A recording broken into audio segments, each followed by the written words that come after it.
Number 1. Thumb screws. Thumb screws represent a very insidious form of torture.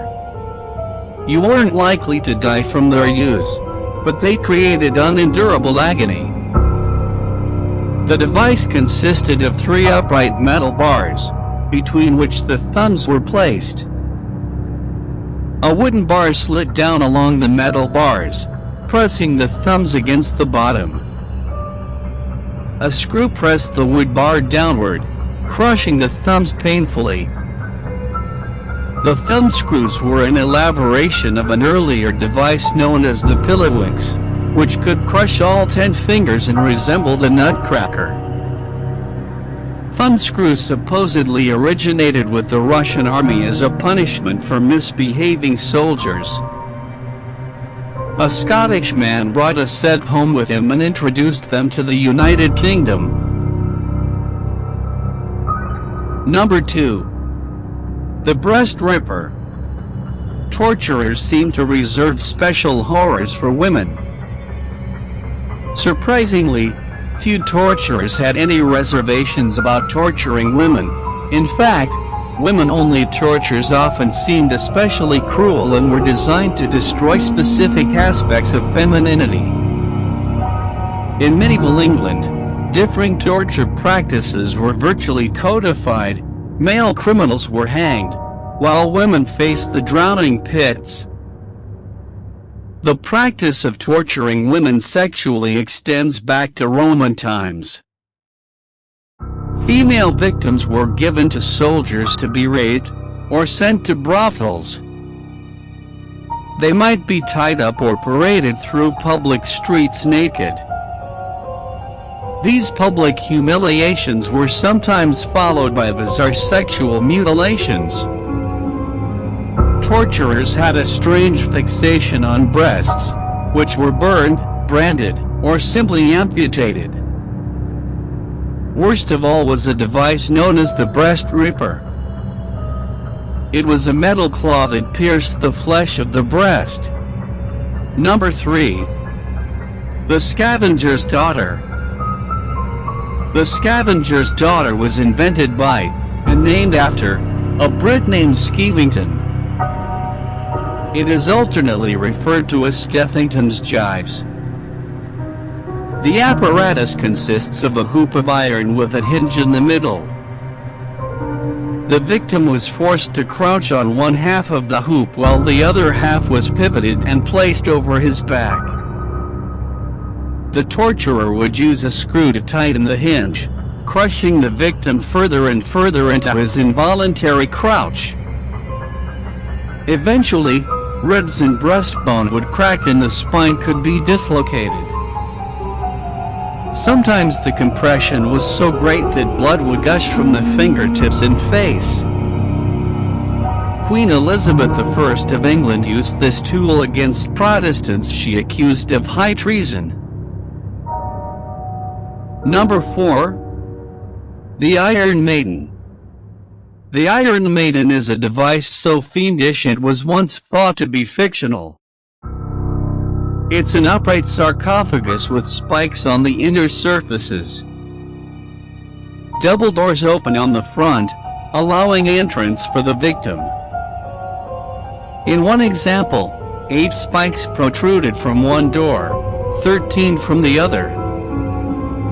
Once the victim was inside, the doors were closed. There, the strategically placed spikes would pierce several vital organs. However, they were relatively short spikes, so the wounds wouldn't be instantly fatal. Instead, the victim would linger and bleed to death over several hours.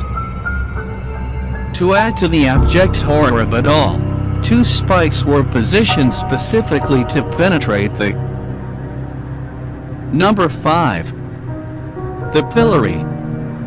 The pillory remained in use even later than the stake. A pillory is a set of 2 parallel wooden boards clasped together, with holes for the neck and wrists. When opened, the victim places his or her head and arms through the holes. Then the pillory is closed, and the victim can't possibly escape. The pillory itself does no harm to the victim, though it's certainly not comfortable.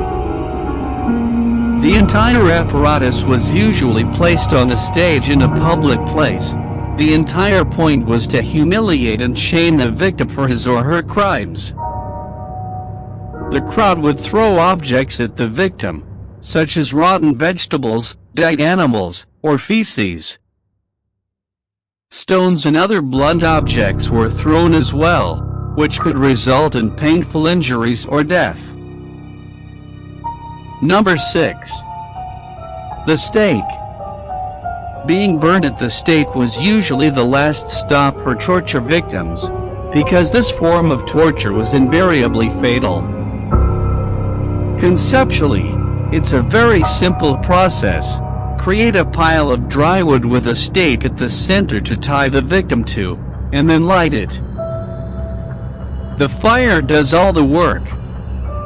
It usually took about a half an hour before the victim lost consciousness, but if it was windy and the fire was blowing away from the victim, he or she might have to endure up to 2 hours of being slowly burned to death. Since the victims had usually been previously tortured with the rack or some other method, the pain must have been unimaginable. Despite the horror of simply being burned at the stake, the torturers of the Inquisition in the Netherlands developed a particularly cruel twist. Prior to being tied to the stake, the victim's tongue would be sandwiched between 2 hot iron plates. The scorched and swollen tongue would only allow strange, muffled screams of pain once the burning began, which supposedly added a great deal to the audience's entertainment. Number 7. The wheel. Wheels were adapted to many torturous uses. They could be part of a stretching rack, but medieval torturers were far too creative to leave it at that. Early torturers were fond of tying someone to a large wooden wheel, then pushing it down a rocky hillside. A more elaborate method involved a wheel mounted to an A-frame that allowed it to swing freely. The victim would be tied to the wheel, and then swung across some undesirable thing below. Fire was always a good choice, but dragging the victim's flesh across metal spikes also worked well. The wheel itself could also have spikes mounted on it, so the pain came from all directions. Instead of swinging, the wheel might turn on an axle. The difference was likely immaterial to the victims. One of the most horrible wheel tortures was akin to crucifixion. Number 8. The rack. The rack was used throughout Europe for centuries. It came in many forms, but here's the basic idea. The victim is tied down while some mechanical device, usually a cramp or turning wheel, tightens the ropes, stretching the victim's body until the joints are dislocated. Continued pressure could cause the limbs to be torn right off. Such torture was known as being broken on the rack, racked, or stretched on the rack. It could be combined with other forms of torture to make things even more painful. In one story, a Christian youth was tied to a wheel and his joints destroyed by the stretching. A fire was lit beneath the wheel, adding to the torture.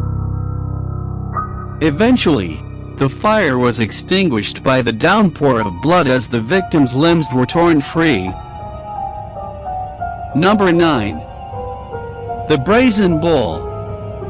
The brazen bull was a hollow brass statue crafted to resemble a real bull.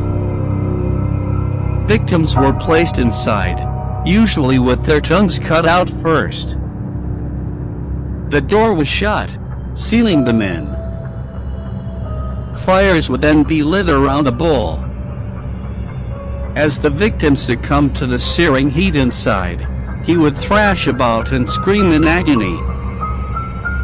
The movements and sounds, muted by the bull's mass, made the apparatus appear alive, the sounds inside like those of a real bull. This effect created additional amusement for the audience, and served the added benefit of distancing them from the brutality of the torture. Since they couldn't directly see the victim, legend has it that this device was invented by a Greek named Perillus for a tyrant named Phalaris of Agrigentum. Expecting a handsome reward for his creativity, Perillus instead became the first person placed inside the brazen bull.